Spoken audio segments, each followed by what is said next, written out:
Hi hello ನಮಸ್ತೆ welcome back ಅನುಸ ವಿರುಚಿಯನ್ ವ್ಲಾಗ್ಸ್. ಐ ಹೋಪ್ ಎಲ್ಲರೂ ಚೆನ್ನಾಗಿದ್ದೀರಾ. ಅನ್ನಂ ಪರಬ್ರಹ್ಮ ಸ್ವರೂಪಂ. ನಾನಿವತ್ತು ಸಿಂಪಲ್ಲಾಗಿ ಕ್ವಿಕ್ಕಾಗಿ ಟೀ ಮಾಡೋ ಟೈಮಲ್ಲಿ ಒಂದು ಪಾಯಸನ ಮಾಡೋದನ್ನು ತೋರಿಸ್ಕೊಡ್ತಾ ಇದ್ದೀನಿ. ತುಂಬ ಟೇಸ್ಟಿಯಾಗಿರುತ್ತೆ, ಖಂಡಿತ ಎಲ್ರಿಗೂ ಇಷ್ಟ ಆಗುತ್ತೆ. ನೀವು ಒಂದ್ಸಲ ಈ ರೀತಿ ಪಾಯಸನ ಟ್ರೈ ಮಾಡಿ. ಮೊದಲಿಗೆ ನಾನು 3 ಕ್ಯಾರೆಟನ್ನು ತೊಗೊಂಡಿದ್ದೀನಿ. ಇದನ್ನು ಸಿಪ್ಪೆಯನ್ನು ತೆಗೆದು ನೀಟಾಗಿ ವಾಶ್ ಮಾಡ್ಕೊಂಡಿದ್ದೀನಿ. ಇವಾಗ ನಾನು ಒಂದು ಕುಕ್ಕರ್ಗೆ ಇದನ್ನು ಹಾಕಿಬಿಟ್ಟು ಒಂದು ಅರ್ಧ ಗ್ಲಾಸಷ್ಟು ನೀರನ್ನು ಹಾಕಿ ಬೇಯಿಸ್ಕೊಂಡಿದ್ದೀನಿ. ನೋಡಿ ಈ ರೀತಿ. ಇದು 2 ವಿಷಲ್ ತೊಗೊಂಡ್ರೆ ಸಾಕು.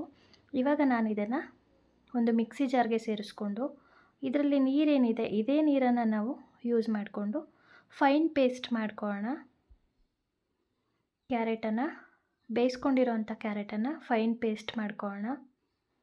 ನೋಡಿ ಈ ರೀತಿ ರೆಡಿಯಾಗಿದೆ.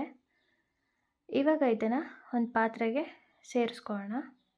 ಹೊಸದಾಗಿ ಯಾರಾದರೂ ನನ್ನ ಚಾನಲ್ನ ನೋಡ್ತಾ ಇದ್ದರೆ ಸಬ್ಸ್ಕ್ರೈಬ್ ಮಾಡ್ಕೊಂಡು ನೋಡಿ, ಪಕ್ಕದಲ್ಲಿರೋಂಥ ಬೆಲ್ಲೈಕನ್ ಕ್ಲಿಕ್ ಮಾಡಿ. ನನ್ನ ಎಲ್ಲ ವಿಡಿಯೋ ನೋಟಿಫಿಕೇಷನ್ ಕೂಡ ನೀವು ಪಡಿಬೋದು. ನೋಡಿ ಇವಾಗ ಇದನ್ನು ಒಂದು ಪಾತ್ರೆಗೆ ಹಾಕಿ ಕುದಿಸ್ಕೊಳ್ಳೋಣ ಚೆನ್ನಾಗಿ.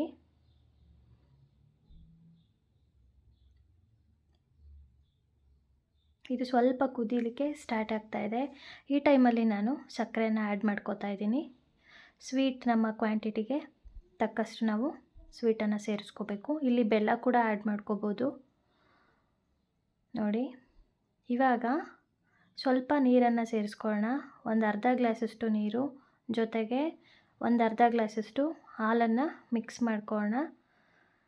ನಮಗೆ ನೀರು ಬೇಡ ಹಾಲನ್ನೇ ಹಾಕೋತೀವಿ ಅಂದರೆ 1 ಗ್ಲಾಸಷ್ಟು ನಾವು ಹಾಲನ್ನೇ ಸೇರಿಸ್ಕೋಬೋದು. ಇದು ಅಷ್ಟೇ, ನಮಗೆ ತಿಕ್ಕಾಗಿ ಬೇಕೋ ತಿನ್ನಾಗಿ ಬೇಕೋ ಸೆಟ್ ಮಾಡಿಕೊಂಡು ಮಾಡ್ಕೋಬೇಕಾಗತ್ತೆ.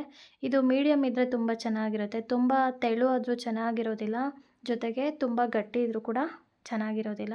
ನಾರ್ಮಲ್ ಕನ್ಸಿಸ್ಟೆನ್ಸಿಲಿದ್ದರೆ ತುಂಬಾ ಚೆನ್ನಾಗಿರುತ್ತೆ ಪಾಯಸ. ನೋಡಿ ಇಷ್ಟಿದ್ರೆ ಸಾಕಾಗುತ್ತೆ. ಬೇಕಂದರೆ ಇದಕ್ಕೆ ಇನ್ನೊಂದು ಅರ್ಧ ಗ್ಲಾಸ್ ನೀರನ್ನು ಸೇರಿಸ್ಕೋಬೋದು. ಇವಾಗ ನಾನು ತುಪ್ಪದಲ್ಲಿ ಗೋಡಂಬಿಯನ್ನು ಫ್ರೈ ಮಾಡ್ಕೋತಾ ಇದ್ದೀನಿ. ಇದು ಸ್ವಲ್ಪ ಕಲರ್ ಚೇಂಜ್ ಆಗೋವರೆಗೂ ಫ್ರೈ ಮಾಡ್ಕೊಳ್ಳೋಣ.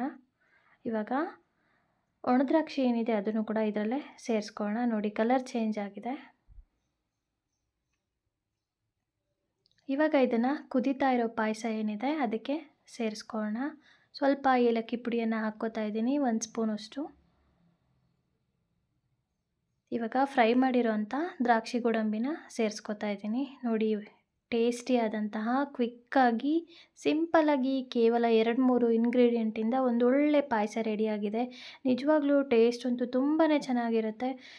ತುರಿಯೋ ಅಂಥ ಅವಶ್ಯಕತೆ ಇಲ್ಲ, ಈಸಿಯಾಗಿ ಮಾಡ್ಕೋಬೋದು. ಖಂಡಿತ ನಿಮಗೆ ಇಷ್ಟ ಆಗುತ್ತೆ. ಪಾಯಸ ಅಂತೂ ತುಂಬ ಚೆನ್ನಾಗಿತ್ತು. ನೀವು ಕೂಡ ಮನೆಯಲ್ಲಿ ಒಂದ್ಸಲ ಟ್ರೈ ಮಾಡಿ, ಖಂಡಿತ ಇಷ್ಟ ಆಗುತ್ತೆ. ನನ್ನ ಈ ವಿಡಿಯೋ ಇಷ್ಟ ಆದಲ್ಲಿ ಫ್ಯಾಮಿಲಿ ಫ್ರೆಂಡ್ಸ್ ರಿಲೇಟಿವ್ಗೆ ಶೇರ್ ಮಾಡಿ. ಹಾಗೆ ಈ ಪಾಯಸ ಹೇಗಿತ್ತು ಅಂತ ಮರೀದೆ ಕಮೆಂಟಲ್ಲಿ ತಿಳಿಸಿ. ನೋಡಿದ್ರಲ್ಲ, ಟೇಸ್ಟಿಯಾದ ಪಾಯಸ ರೆಡಿಯಾಗಿದೆ. ಮನೆಗೆ ಗೆಸ್ಟ್ ಬಂದಾಗ ಅರ್ಜೆಂಟಾಗಿ ಏನಾದರೂ ಮಾಡಬೇಕು ಅಂದಾಗ ತಲೆ ಓಡೋದಿಲ್ಲ, ಕೈ ಕಾಲಾಡೋದಿಲ್ಲ. ಅಂಥ ಟೈಮಲ್ಲಿ ಈಸಿಯಾಗಿ ಅಷ್ಟೇ ಕ್ವಿಕ್ಕಾಗಿ ಮಾಡ್ಕೋಬೋದು. ನೀವು ಒಂದ್ಸಲ ಟ್ರೈ ಮಾಡಿ ನೋಡಿ ಎಷ್ಟು ಕ್ವಿಕ್ಕಾಗಿ ಪಾಯಸ ಆಗುತ್ತೆ ಅಂತ ನಿಮಗೆ ಗೊತ್ತಾಗುತ್ತೆ. Thank you for watching. Take care, bye. ಮುಂದಿನ ವಿಡಿಯೋಂದಿಗೆ ಭೇಟಿಯಾಗ